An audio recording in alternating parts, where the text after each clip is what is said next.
नमस्कार दोस्तों, जय जोहार। मैं कौशल तिवारी और बिहनिया संध्या में आपका स्वागत है। क्या मोदी सत्ता ने केंद्र सरकार के सभी विभागों को भ्रष्टाचार करने की खुलेआम छूट दे रखी है।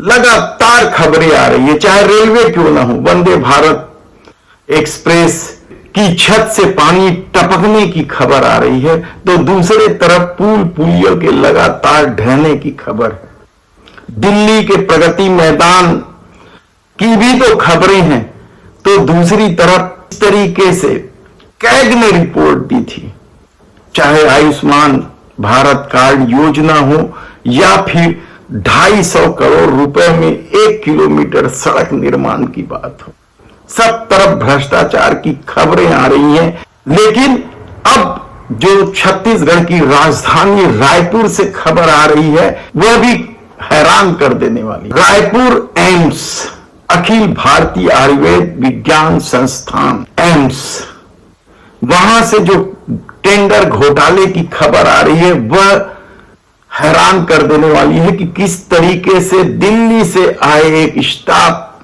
ने अपने चहेते ठेकेदार को टेंडर देने के लिए किस किस तरीके का खेल नहीं खेला। सब कुछ कागजों में कैद है और आरटीआई के माध्यम से और भी जानकारी इकट्ठी की जा रही है। लेकिन जो प्रारंभिक जानकारी मिली है, वह साफ संकेत दे रही है कि चहेते ठेकेदार को टेंडर देने, ठेका देने, मनमाने ढंग से घपलेबाजी की गई है, घोटाले की गई है। इस घोटाले को लेकर जो खबरें आ रही हैं, वह हैरान कर देने वाली इसलिए भी है क्योंकि रायपुर एम्स ने जो कई कार्यक्रम आयोजित करता है, जिसमें राष्ट्रपति, प्रधानमंत्री के आगमन के कार्यक्रम भी होते हैं, मंत्रियों के कार्यक्रम होते हैं, इसके लिए इवेंट कंपनियों को काम दिया जाता है।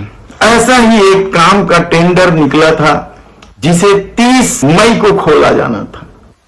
इस टेंडर में 3 कंपनियों ने भाग लिया था, जिसमें से एक कंपनी को यह टेंडर मिल गया था, लेकिन वह कंपनी चहेता कंपनी नहीं था।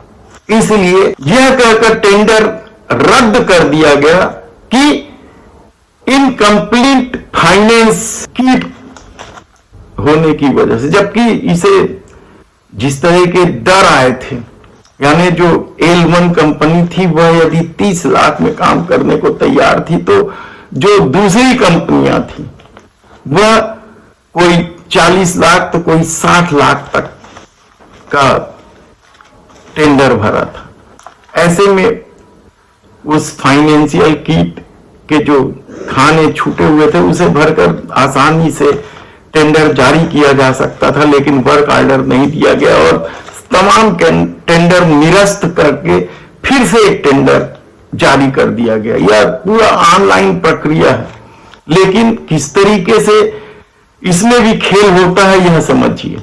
जब दूसरी बार टेंडर जारी हुआ और 26 तारीख को उसे 26 जून को इसे खोला जाना था, तब 6 कंपनियों ने इसमें हिस्सा लिया।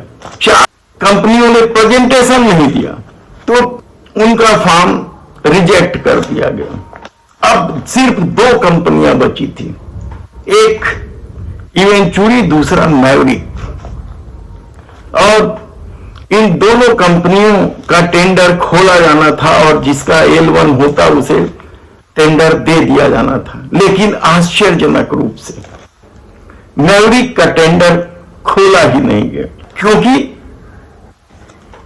इवेंचुअली को टेंडर देना था। यह शिकायत भी हुई है, क्योंकि जिस बिना पर मैवरिक का टेंडर कैंसिल किया गया या नहीं खोला गया है, वह पहले जब टेंडर हुआ था उसमें प्रेजेंटेशन वह दे चुके थे और यह कह दिया गया मैवरिक को कि आपका जो प्रेजेंटेशन है अप टू द मार्क पर नहीं है, जबकि इसी प्रेजेंटेशन पर पहली बार टेंडर उसे मिल चुका था, जिसे निरस्त किया गया था।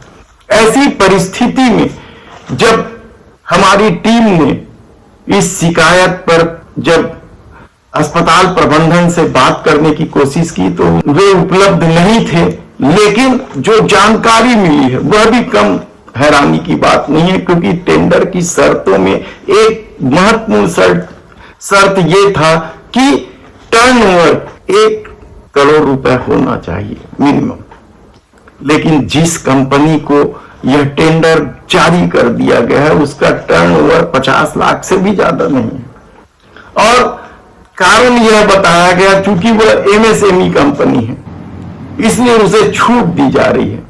और यही बात यदि टेंडर जारी करते समय कर दी जाती कि एमएसएमई सेक्टर वालों को छूट दी जाएगी तो यकीन मानिए कि कई लोग इस टेंडर में भाग लेते। यानी 1 करोड़ टर्नओवर की शर्त लगाकर एमएसएमई के कई कंपनियों को रोक दिया गया और एमएसएमई की छूट के नाम पर अपने चहेते कंपनी को टेंडर जारी कर दिया गया। कहा जा रहा है कि इस पूरे मामले में जबरदस्त ढंग से खेल हुआ है। और यही नहीं, अब तो जो कंपनियां इवेंट का काम करती हैं, फ्लावर लगाने का, टेंट लगाने का, फ्लैक्स लगाने का, वे कंपनियां आशंकित इसलिए भी हैं क्योंकि एम्स में हर साल करोड़ों अरबों रुपए का काम निकलता है। यह तो एक शुरुआत थी इस साल की, उसमें ही यदि इस तरीके की घपलेबाजी हो रही है तो आने वाले दिनों में क्या कुछ होगा कहना मुश्किल है। देखना है कि इस मामले को लेकर अब किस तरीके की कार्रवाई होगी, क्योंकि कहा तो यहां तक जा रहा है कि कुछ पार्टी इस मामले को लेकर कोर्ट का दरवाजा तक खटखटाने वाली है।